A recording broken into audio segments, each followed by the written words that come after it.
Hi everybody, Larry Graves here. I thought he would change it up a little bit, and I've done these mystery CD reviews where I grab 5 CDs from my shelf and I review them. What I'm going to do this time is I'm going to grab 5 movies, 5 DVDs or Blu-rays from my shelf, and I'm going to talk about them. This should be really exciting.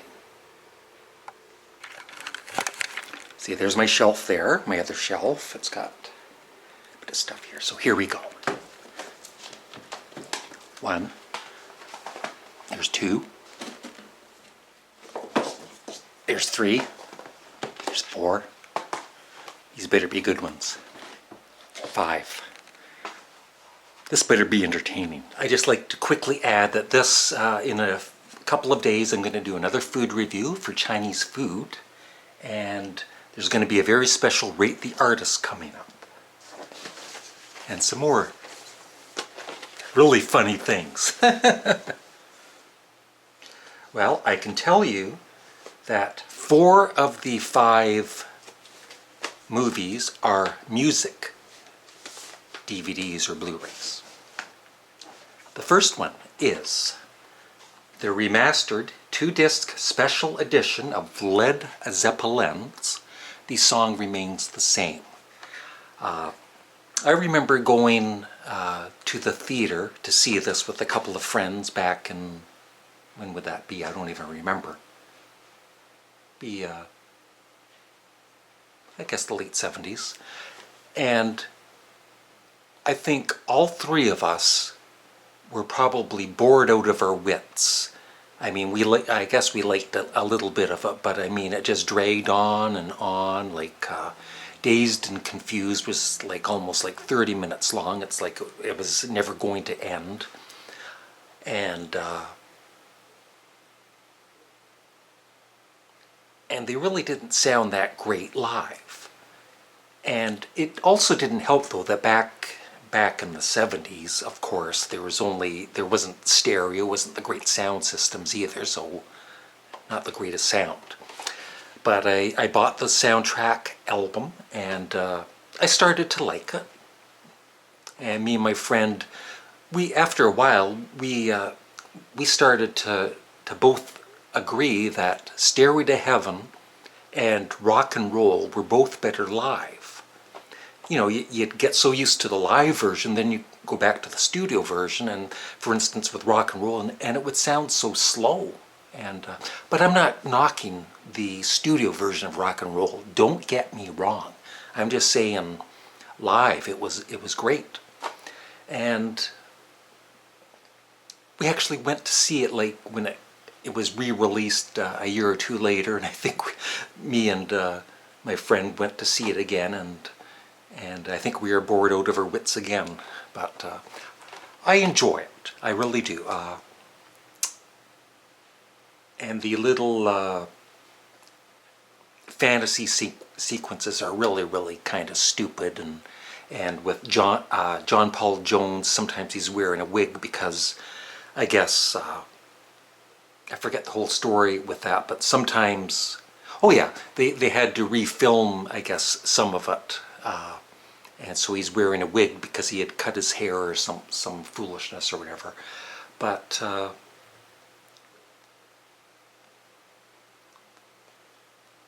yeah, it's good. It's not Led Zeppelin's finest hour as a live act, but and the other live videos that I have, like Celebration Day, are much better. More, I enjoy them more. But this is still good. It's still a good concert.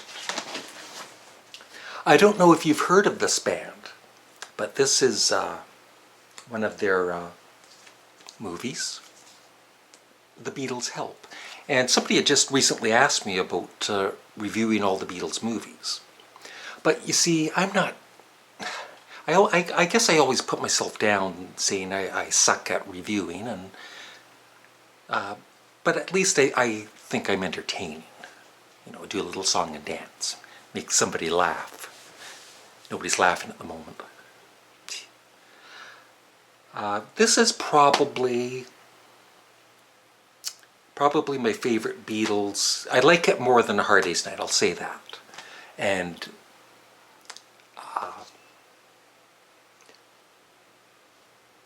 yeah, I think it's pretty funny. And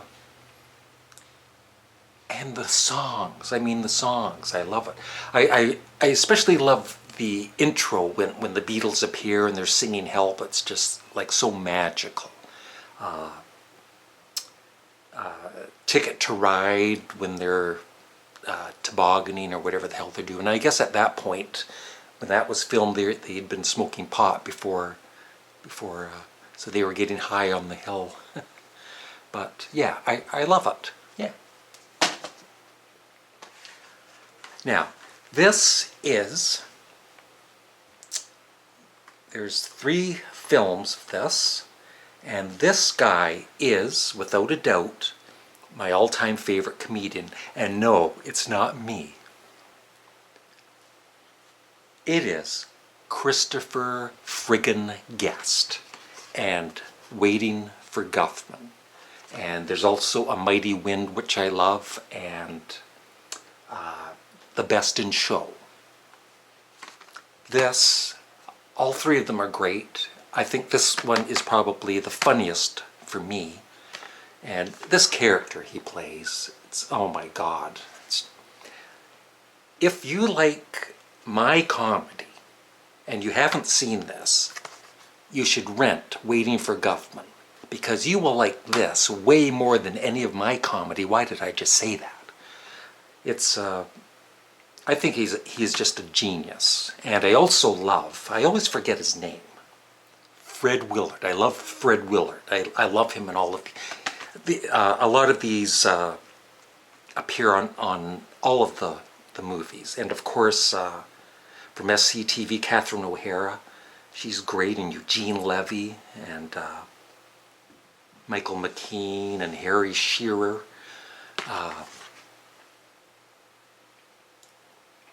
And I guess with these, they have a basic They have a basic strip. They have a basic script. But there's a lot of ad-libbing, they just off the cuff kind of a thing. And to me, it is the funniest. Nothing can make me laugh more than me burping or watching a movie like this.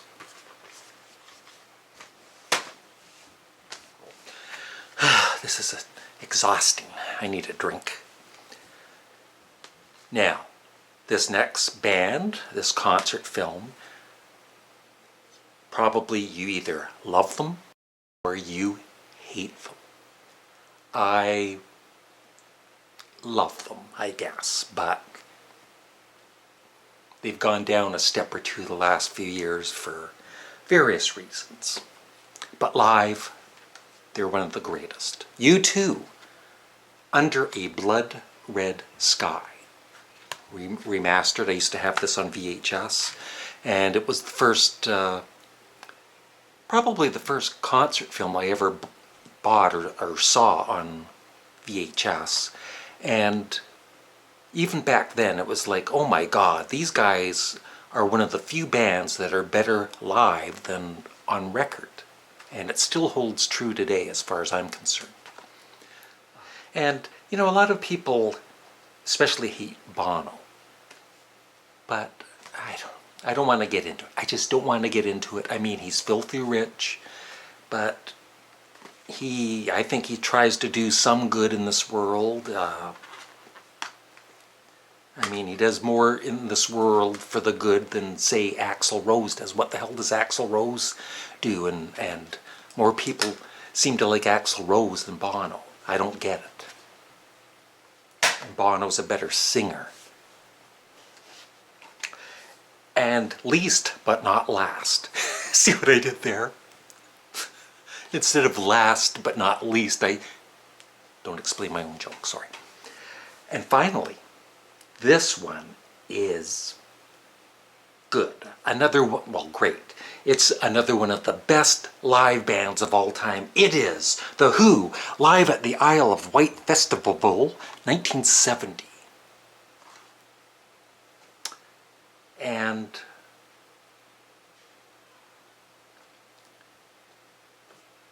I'm just trying to. I've got quite a few. I've got quite a few Who live DVDs, and so I kind of get confused. I don't think this is the one where Pete Townsend kind of loses his temper, and there's a stagehand behind the speaker, and I forget what he does. He throws a drink or something. He gets all pissed off. It's kind of funny.